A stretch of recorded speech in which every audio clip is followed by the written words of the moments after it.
Olá pessoal, sejam bem-vindos ao nosso canal aqui, Professor Baroni. Como vocês sabem, esse quadro é muito aguardado. 5 perguntas, 5 dúvidas, 5 respostas. Mas hoje, será que tem pergunta bônus? Eu acho que tem, então fique com a gente até o final. Antes de começarmos, quero lembrar a todos vocês, no dia 26 de março, o FIA Experience está para começar, hein? Então as informações estão aqui na descrição do vídeo. Lembrando que esse evento ele é bem interessante, ele reúne gestores, onde a gente pode debater teses, falando sobre comportamento do investidor, falamos sobre aí as perspectivas do mercado em diversos setores, então, muito interessante, historicamente o pessoal tem gostado bastante, eu tenho certeza que agora em 2026 também vai ser bem bacana, e eu espero te encontrar por lá. Então vamos lá, as 5 dúvidas mais bônus. Então vamos na primeira, do Rodrigo Quintaneiro. Professor, qual seria um nível tranquilo de alavancagem em um fundo imobiliário? Não temos uma resposta objetiva, porque não é o percentual que vai te deixar mais ou menos tranquilo, porque a gente já viu casos de fundos que tinham até uma relativa baixa alavancagem, mas tivemos problemas de fluxo de caixa depois. E outros fundos que tinham alavancagem um pouquinho mais alta, mas pelo fato de ter a premissa ali de uma gestão ativa, conseguir fazer a reciclagem da carteira para fazer os pagamentos, as amortizações necessárias, as obrigações a pagar, isso fez com que a alavancagem gerasse valor. Então, o que você deve observar? Não é somente o nível de alavancagem. Obviamente, entre 15%, 20%, 25%, 30% é um nível que esperado para o mercado de fundos imobiliários hoje, mas o mais importante é você verificar se aquela gestora está fazendo uma reciclagem natural do portfólio, trocando ativos, conseguindo fazer alavancagens com taxas inferiores àquilo que ele tem comprado, conseguido vender com cap rates menores, comprado outros com cap rates maiores. Então, é esse círculo virtuoso que faz a alavancagem gerar valor. Tudo que está fora disso que eu acabei de falar é um ponto de atenção. Pergunta número 2, do Marcelo Maé. Qual a finalidade de um investimento se não realizar lucros e usufruir deles?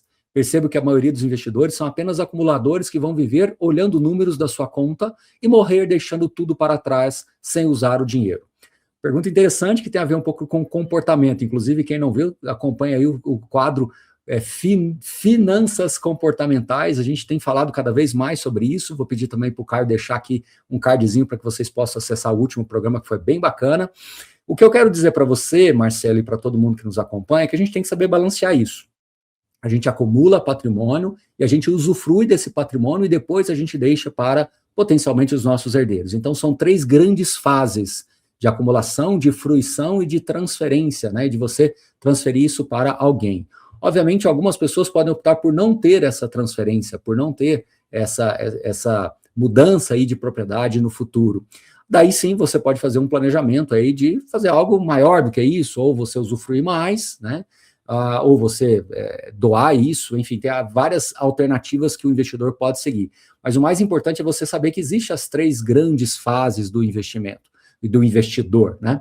O mais importante é você saber pontuar em cada uma delas, em que você respeite essas fases para que você possa realmente usufruir daquilo que você acumulou. Porque senão eu concordo com você, a pessoa vai ficar o tempo todo só acumulando e não se beneficiar em nenhum momento uma qualidade de vida melhor, né? E na hora de você fazer essa transferência, você fazer também de maneira planejada. Então, existe hoje vários mecanismos que você pode aí transferir isso de maneira mais adequada, respeitando toda a legislação, fazendo tudo dentro da maneira mais adequada, tá certo? Então, Marcelo, não é tão assim direto quanto você pontuou. Eu acho que se o investidor tiver conquistado essa maturidade ao longo do ciclo, ele consegue fazer e respeitar aí e exercer todas essas 3 grandes fases. Pergunta número 3, do Tércio Roberto. Considerando que o PVP é uma métrica relevante na análise dos FIIs, saber a data da definição do VP, bem como a evolução dele ao longo do tempo, não seriam informações importantes? Um PVP distante da data de sua atualização não pode ser enganoso? Obrigado e abraço. Parabéns pela pergunta, Tércio.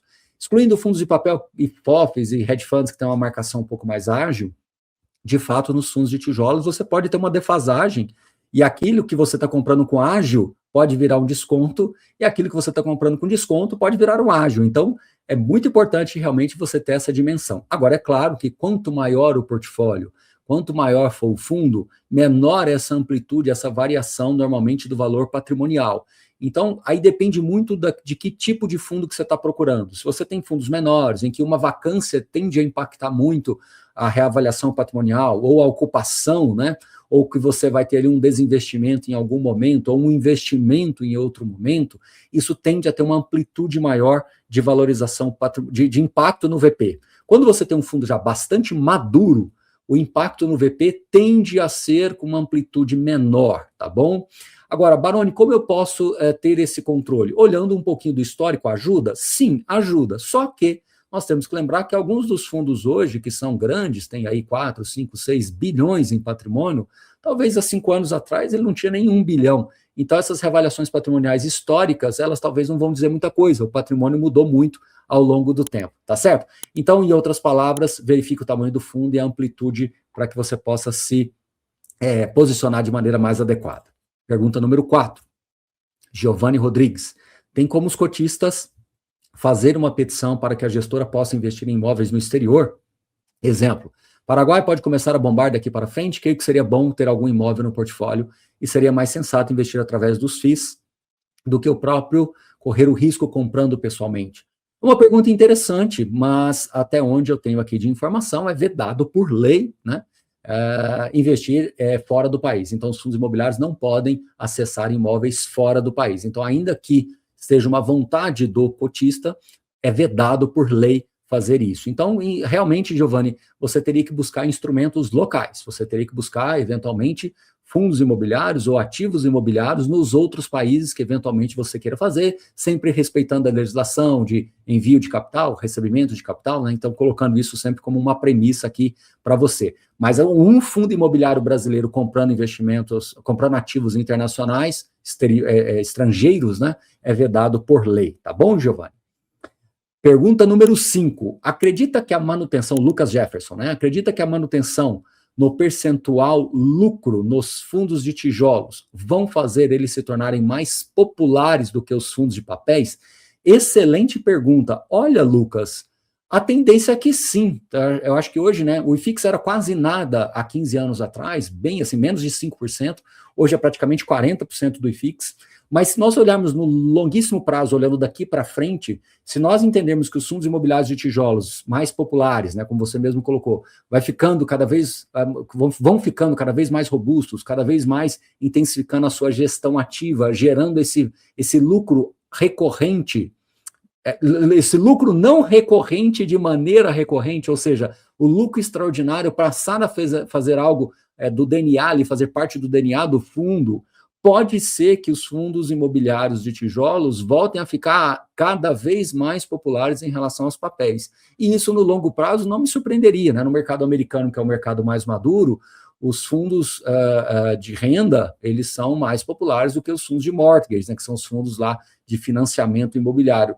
Então, aqui no Brasil, hoje, isso está bem equilibrado, mas eu diria para você que, no longuíssimo prazo, os fundos de tijolos que se tornarem cada vez mais, digamos assim, previsíveis e agradando cada vez mais o investidor do ponto de vista de geração de resultado, tanto recorrente quanto não recorrente, com bastante estabilidade, com bastante previsibilidade, é possível que eles se tornem cada vez mais populares. Então, sim, a gente está entrando agora num momento do mercado de fundos imobiliários que a gente está tendo cada vez mais fundos se consolidando do ponto de vista de portfólio, acessando cada vez mais estratégias diferentes. Então, possivelmente, daqui a alguns anos, é difícil te dizer se vai ser 40% de papel e 60% tijolo, né? Estou colocando em grandes números, mas não me surpreenderia se daqui, sei lá, 10 anos a gente tiver 80-20, tá? Agora, por outro lado, o Brasil é um país que demanda muito crédito, então talvez isso seja um contrabalanceamento. Então, talvez por mais sofisticado que os fundos de tijolo se tornem,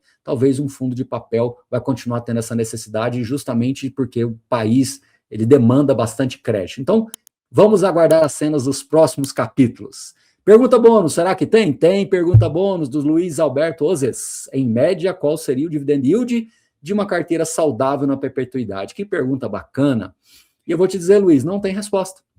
Porque se nós estamos falando de perpetuidade, a gente está olhando muito para frente.